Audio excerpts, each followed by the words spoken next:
بسم اللہ الرحمن الرحیم۔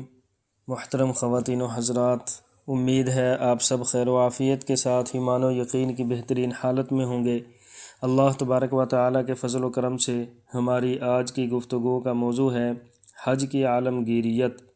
محترم سامعین، حج ایک جامع بدنی اور مالی عبادت ہے۔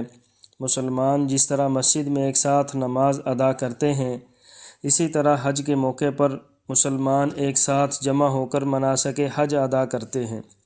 حاجی صاحبان جو مختلف ملکوں، قوموں اور خاندانوں سے تعلق رکھتے ہیں اور جن کی زبانیں، لباس اور رہن سہن مختلف ہوتا ہے، حج کے موقع پر ایک ساتھ جمع ہو کر ایک جیسا احرام پہن کر ایک ہی ذکر تلبیہ پڑھتے ہیں اور حج کے مختلف ارکان ایک ساتھ ادا کرتے ہیں، جس کی وجہ سے وہ ایک ہی ملت یعنی ملت ابراہیمی کا حصہ بن جاتے ہیں۔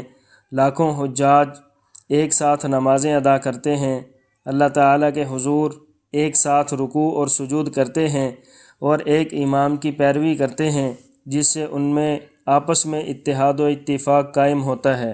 دور دراز کے رہنے والے مسلمان اپنے اپنے ملکوں اور خطوں سے حج کے لیے جمع ہوتے ہیں۔ سارے مسلمان مل کر ایک قوم، ایک نسل اور ایک خاندان کے افراد نظر آتے ہیں اور ان کے آپس کے تمام نسلی امتیازات اور فرق مٹ جاتے ہیں، جن کی وجہ سے ان کے درمیان الفت و محبت پیدا ہو جاتی ہے اور مسلمانوں کی آپس میں عالمگیر اخوت کا رشتہ قائم ہو جاتا ہے۔ آج دنیا کے ہر ملک میں مسلمان ہیں اور وہی زبان بولتے ہیں جو ان کے ملک میں بولی جاتی ہے، مگر حج کے موقع پر جمع ہونے والے مسلمان قرآن اور اسلام کی زبان عربی سے مانوس ہو جاتے ہیں۔ یہ بھی اسلام کی عالمگیر اخوت کی ایک بہت مضبوط کڑی ہے۔ کسب حلال ایک اہم فریضہ ہے۔ ہر حاجی یہی کوشش کرتا ہے کہ وہ حج کے مصارف حلال مال سے ادا کرے۔ اس کا بڑا اچھا اثر حاجیوں کی روحانی حالت پر پڑتا ہے اور یہاں سے ایک اصلاح یافتہ معاشرہ پوری دنیا میں قائم ہونے کی بنیاد پڑتی ہے۔